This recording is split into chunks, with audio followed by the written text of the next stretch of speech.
Right, so Pitchfork have just released their review of Iceman, and it's a bloodbath. They gave it a 4.8. A 4.8. So it's got a reader score of 5.8. Now, look, before we get any further into this, just on the off chance that the Iceman watches this video, okay? I personally, I'm giving it Iceman right now, okay? Right now at this stage, I'm giving it like 8.4. Right now, I'm liking it. I'm rocking with it. I can't lie, I'm rocking with it. Not quite a 10 out of 10, but you know what I'm saying? Sometimes these Drake projects marinate, but I just want to make it clear before I get into this bloodbath of a review that I like the project. I actually think it's very good. Didn't quite give me what I needed, all right? I needed something that was just as good, if not better, than Not Like Us. We didn't get it. All right, I mentioned in my previous video that I just dropped on this channel about Drake's lyrics that exposed a trafficking network that's apparently been going on in Miami. That Drake really should have dropped a Not Like Us, but about domestic violence and dissed Dre, dissed Kendrick, like dissed all of these guys that abuse their women and flipped it back on them. You're going to lie and say that I'm a PDF file? Okay, I'm going to do a song about, you know what I'm saying, Not Like Us. How about, like, keep your hands to yourself? Anyway, okay. This is the review. It's a bloodbath. They're not feeling it, all right? It wasn't a perfect album. I thought it was pretty good, but a 4.8 is brutal. So I'm going to break this down for you guys, and let's just get into it. It says, part one of Drake's comeback trilogy is an attempt to settle the score. He does not succeed. He didn't succeed in settling the score. That is true. He didn't settle the score. He didn't come back with enough, okay? How to resurrect yourself and carry forward. Head held aloft. After the biggest kill shot in hip-hop history, one way might be to hone a single. One way might be hone a single perfect statement, something narrow and vicious, a shiv to the ribs of the world that cheered your demise as your rival threw a Cheshire cat grin at you from the Super Bowl halftime show. That might have been wise, but Drake has never been wise or concise. Drake's career has been predicated on the belief that there are endless ways to rephrase and restate the same 2 or 3 vague notions that have been swimming around like goldfish in his brain pan since before the iPhone was introduced. 1, fame is hard, mostly because it indulges your worst tendencies, which you can always then blame on the heavy burdens of fame. And 2, why do none of these conniving women and despicable hangers-on trust me? Oh my God, this is savage. This is savage, and I don't know. My review might get a bit adjusted by the end of this because this is convincing. So here comes 2.5 hours of Drake music spread across 3 distinct albums that trifurcate his persona. I'm losing it today. Trifurcate? Let me Google what trifurcate means real quick, just for the real ones that want to know. Okay, we're doing word soup over here, right? Trifurcate means to divide or fork into 3 distinct branches, channels, or points. So he trifurcated his music into three specific angles with each of the albums. The Aggrieved Iceman, The Lovelorn Habibti, and The Club Ready Made of Autumn. So there was probably no other way for Drake to blast himself out of purgatory. His ideal forum has always been the drunken voice note or the self-justifying notes app screenshot. They're cooking Drake in this, man. He never met an uncomfortable silence he couldn't smother, and across his 3 new studio albums, he girds his loins for the longest filibuster of his existence. Man, they cold. Today, we're only going to be looking at Iceman, both for the sake of honouring each distinct project and because we have limited breath to draw here on planet Earth. The cover invokes Michael Jackson's iconic sequined glove, not usually a heartening sign of an artist readjusting his perspective and seeking firmer ground, but really, what would we do as listeners if the character Aubrey Drake Graham played in his music ever encountered perspective? We count on him not to. Now, I just think that, like, bro, like, you just got dragged in front of the whole world for being a PDF file and They Not Like Us, and you make your album cover you wearing the glove of the last singing, dancing motherfucker that was out here touching kids. Like, bruh, please, no. That was a bad look. But anyway, all the Michael Jackson. I mean, look, he's as big as Michael Jackson. He's touched... I don't know if he's touched as many fans as Michael Jackson. Hopefully not. But anyway, the problem is, all of this insight-free grousing used to be fun, and Drake's music, his rap music at least, hasn't made prolonged contact with fun in a decade. Instead, every new Drake project is a buffet of humiliation, mortification, and self-serving delusion. On Iceman, we get a few teaspoons of nourishing hilarity, but it's mostly a long platter of the cold, lumpy self-pity that made us push our chairs back in the first place. Damn, man. I'm not gonna lie. Until they put it into words, I wasn't really realizing what a self-pity party this shit was. But like Drake do be pitying himself, like, bro, I do not care. You're a billionaire, bro. You convincing all the kids to gamble on stake, and like you're a billionaire. You've managed to keep it under wraps that you're a billionaire, so you don't get the hate from all the lefties. And it's like you still sad, you still mad that that you ain't broken up every marriage in the whole of the West Coast of America. You know what I'm saying? Like, what are we doing? On Make Them Pay, he's still complaining about inflated streaming numbers, and on Firm Friends and on Dust, he won't leave the DSP stuff alone, and every time he mentions it, it involves the same sinking feeling as when our in-laws won't stop bringing up the same conspiracy theory at the dinner table.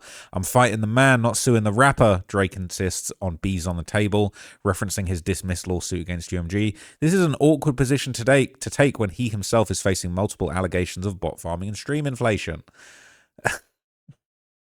They're cooking my boy, man. Damn it. The larger question looming over this is harder to dismiss. Who cares? They're cooking. The larger question, it's even harder to dismiss. Who even cares? As his relevance falters, Drake's eye for slights and score settling has grown so microscopic that even his stands need tweezers. Can you muster the enthusiasm for a celebration of OVO's marketing manager Nicholas Neeks Carino? Does it titillate you when he taunts ASAP Rocky because Rihanna failed to post about his single? Have you been wondering about his investment in Bitcoin futures? There are many bleak moments on Iceman, but the bottom might be Firm Friends when we're faced with lines like private arbitration leads to resolution in between entreaties for ASAP Rocky to off himself. He picks up some weapons-grade plutonium here and there, only to gingerly set it back down. Did you expect Drake the superstar to rap about a free Palestine? Maybe you will be less alarmed by the threat of substance when you learn that the entire bar is in service to dissing body butter merchant DJ Khaled. Shout out to who wrote this review, man. Come on, they're cooking. On Make Them Remember, he asks, is it the fair skin or the Jewish roots why people want to not see me on the top of the mountain like I do the Jew? Like I do the Jew. You get it? Yeah, you get it. Only to immediately pivot back to grousing about what else? Streaming numbers. To Drake, all of this stuff is interchangeable. His mouth is a wind tunnel and his thoughts are like dollars floating in it. The production, meanwhile, drifts past like rumors of a nearby party. Maybe down the block or in a neighboring city. Production used to be the centerpiece of Drake's music. Noah 40 Shabib lent depth and weight and shade even when Drake's lyrics lacked all three qualities. But 40's name appears only on 2 of these songs, and what's mostly left is a gristle of disembodied vocal stems and workmanlike trap beats. Nearly every beat switches midway with a sigh and an implied what else is on. He's approached terminal VIP where no overstock of guests can shock the proceeding to life. Here's the thing. I felt like there's been some classic songs. Do you remember Sicko Mode with Travis Scott? Even though I think Travis Scott is a scumbag. Sicko Mode had the beat switch, and it was a legendary beat switch. And there's been a few famous songs, especially with Drake's name attached, that have had very good beat switches. But he hit the beat switch too many times. Damn near every song on this thing's got a beat switch. If you need some help, all right, the song Burning Bridges, which is one of my favorite songs off of the album, your baby mama ain't even post a single, damn. Where's she at? All of that. I liked that, okay? 1 minute 18. That's what you need to skip to just hear the good part. We ain't trying to hear all that. Dead, all right? They need to either split all of the songs into 2 so we can just listen to the shit we liked, or just stop with all the beat switches, okay? 1 minute 18 seconds. You're welcome, all right? Burning Bridges. There you go. Anyway, I said Ran to Atlanta credits 8 producers, including Atlanta heavy hitters Wheezy and Southside, yet it sounds so limp and thin it might as well have been made with one finger. Maybe we're supposed to raise an eyebrow at Drake's direct invocation of Not Like Us Third's verse, Ran to Atlanta obviously, but here, as elsewhere, it's difficult to pass his angle of attack. He's still mumbling insults at Kendrick through a mouthful of broken teeth, stuff he might have had in his drafts folder that he didn't get off in time before the neutron bomb went off in his face. White kids listen to you because they feel some guilt, and that's how your soul gets fulfilled, handing out turkeys on the camera inside of your hood. And then you go back to the hills. He doesn't seem to grasp the rules of engagement. Even now, the Mike Tyson, He's No Alexander rant, the Dusty Rhodes promo, these only work before the fight. After the crowd's seen you stretched out on the canvas and no one's sticking a mic in your face to hear you taunt your rival to go blow the dust off your plaques, right? He got a whole bunch of new plaques. Talking shit has never been Drake's forte, and he never managed it without ample moral support. 21 Savage is still here. Boring appearance by 21 Savage. boring album, didn't break my MacBook, ain't seen him since, all right? 21 Savage, What Happened to the Streets, him and all of his friends snitching and moving the goalposts and cleaning shit up and wiping people's faces. That's what happened to the streets. You is what happened to the streets. And 21 Savage pops out on this project, all right? What kind of masterclass of hook writing and songwriting does 21 Savage drop on this? Bees on a table, bees on a table, bees on a table, bees on a table. Shut up, bro. Trash. All right, embarrassing. Keeping him warm, but otherwise he's by himself. And when he attempts the language of menace, he winds up accidentally speaking the language of luggage. This shit like that bag you bring on the plane, it'll carry on. I know they're going to bring up the tennis racket one. He said, I'm doing a big one, you doing a little one. What kind of man are you? I'm a middle one. Or are you a middle one? What kind of man are you, a middle one? I'd rather be a middle man than a little man, but still, is what it is. Can't all be as tall as Drake, can we? So much height monging on the project. Like, okay, we get it. He raps on the same song. What do you do with language like this? So rhythmically inert, so rudimentary and flat, you barely bother to notice. It sounds like he's potty training a toddler. Above all, Iceman represents a missed opportunity, maybe his last. Kendrick won for sure. To the victor goes the spoils. No one's denying it, but we've seen this game tape before. Has anyone ever been so poised to speak about how it feels to lose and to do so in an unprecedented history-making way on a scale unimaginable in any other hip-hop era as Drake is in 2026? What if he had decided not to play the triumphalist game at all anymore? That's such a good point. If he'd have just been honest and be like, I got smoked. I got dog-walked in that beef. I screwed up. He should have come back with Keep Your Hands to Yourself, all right? I could ghostwrite that one for him. Keep your hands to yourself. We'll get 21 Savage on the hook. He can just say it over and over again. Keep your hands to yourself. Keep your hands to yourself. Just loop it. Yeah, loop it, 21. That's great. Give him a Grammy.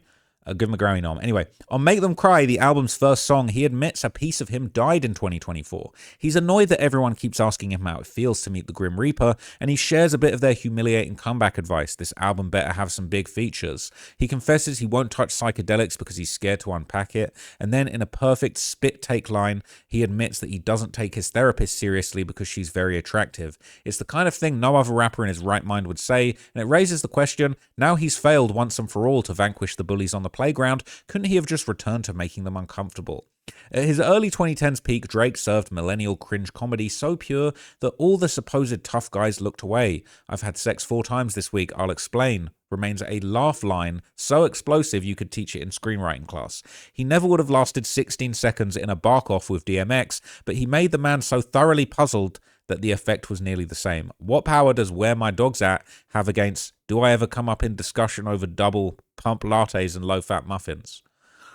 This was always Drake's finishing move. The one where he comes out on an empty black stage, lays out a single banana peel on the floor in front of a full audience, then proceeds to deliberately slip on it, repeatedly, and to everyone's fascination and mortification. For all of this woeful obsession with numbers, this is the reason that anyone ever streamed his music and actually listened. What happened to Drake with the innocence? I don't think we'll be seeing him again, he raps ominously at Iceman's close. It's a threat, maybe a promise, that he will never go away, nor will he ever stop turning out the same bleak, joyless raps that seems to please no one, least of all its maker.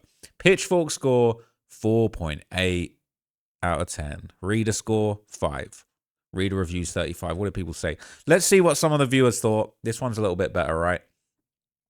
This one says, I had an inkling Pitchfork would end their review with a reference to the line, what happened to the Drake with the innocence? I don't think we'll be seeing him again. But I find myself asking the same question while listening to this album. The best version of Drake was always the one who let you in behind the curtains, not the tough guy version.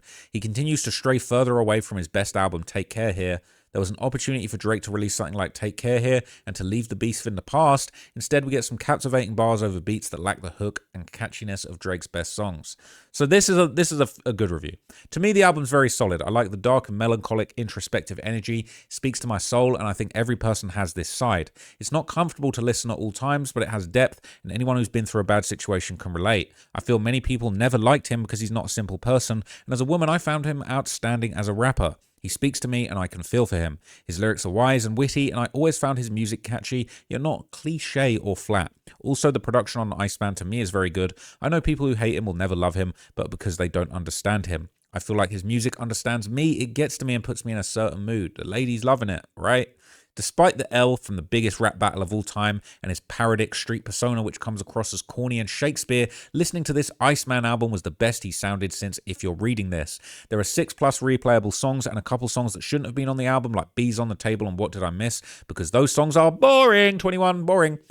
Overall, the zeitgeist he's ever sounded. Overall, this is the zestiest he's ever sounded, and Drake is always going to be Drake. Even though this album is not bad, he shouldn't say all the diss chatter after starting a fire and melting. Iceman melted, man. Filing lawsuits on people he's dissing. What a sore loser. The album should be called Ice Melt, then this might have gotten a higher score, and that was an 8. Some people are saying, it sucks, the beats are horrible, his lyrics are at times laughable in a bad way, just a bunch of whining like Ja Rule before him. Drake let a battle take away from who he is. Sure, he'll get the numbers, he'll always get the numbers, but Kendrick Lamar has broken the spirit of Drake. All right? Truly bleak. Ugh. Better than Chris Brown. This looks like it could be a good one. I know I'm just reading hater ones, but it's interesting. Imagine you're a middle or high school teacher. You're constantly giving your favorite student the benefit of the doubt because you see their potential. You start to have hope because at first glance they have all the proper resources and right ideas to turn in something really great. But the final product is a phoned-in mess. Drake is never going to change. He's not hungry anymore. With the student-teacher allegory, Drake is the popular kid who is never going to put effort into something truly special or unique. The existence of Iceman, ignoring the other two in the trilogy, is insulting enough. Drake's ideas, beat selection, brief lyrical genius, flow, and atmosphere are so close to being not even just acceptable, but great. However, nothing sticks. Ideas do not develop or overstay their welcome. His disses are surface level. The R&B tracks are lukewarm. The lyrics occasionally border on corny, and the theme of the album is quite literally a copy of For All the Dogs. We have heard this record before. It's the same album he released in 2018 since Views. And since 2018, Views are more life for the last bastions of good ideas and innovation from the king of pop rap. This is just pathetic. Look, all right, I'm not gonna lie. I might adjust my review to a 7. I'm gonna knock it down to a 7 because that was compelling. I'm not gonna be as much of a hater as was in that article, but I do feel like the biggest missed opportunity here was what was the word they used at the start of this that was difficult for me to understand? Wait. I gotta find that word. Trifurcate, that was it. Trifurcate. I don't know if I'm even going to use this word right, but there was the Drake's options, right? There was a trifurcation of Drake's options where he could have gone. Okay, he could have gone full blown destroy Kendrick. He could have dropped Keep Your Hands to Yourself, which I'm going to go straight for him. Okay, you can have that one for free, Drizzy. He could have dropped that and he could have gunned for Kendrick and just completely set him on fire. He didn't do that. All right. He could have gone completely sensitive and just taken the L. He could have gone full, like, hurt. I'm just going to admit, I got destroyed. I got smoked. Like, this hurts, man. What do you know about going through pain? What do you know about waking up in a cold sweat thinking about Kendrick? Thinking about the cover art being your crib with the Predators on the map, right? Like, you got smoked in every way. You got smoked on the cover art before it even dropped, before the music even started. He could have gone personal how he was affected on it and taken the L, but no, he trifurcated into the third lane, right? He decided to do the fake tough guy. He's gonna just throw a few little pot shots out there, talk like he's a mob boss, say like, oh, if we ran into each other, there's no way that I can stop. I can't call it off. It's not bro, shut up, man. All right, yes, I know you gangster. Just like Central C, you can pay for anyone to get. Drake could pay for me to be killed tomorrow if he really doesn't like this that much. Okay. But that's not impressive. That lots of people can do that. Okay, if I wanted to go have 10 hits, all right, I'll go pay 10 hits. Like you know what I'm saying? We'll get the hit. That's dumb. All right, you're dumb for doing that, and it's like that's not impressive. If I jump on the track talking about, I could get everybody, all the YouTubers I don't like, I can have them all killed, bro. I got bread. Like I just pay. I know hitters. They love me. They owe me favors.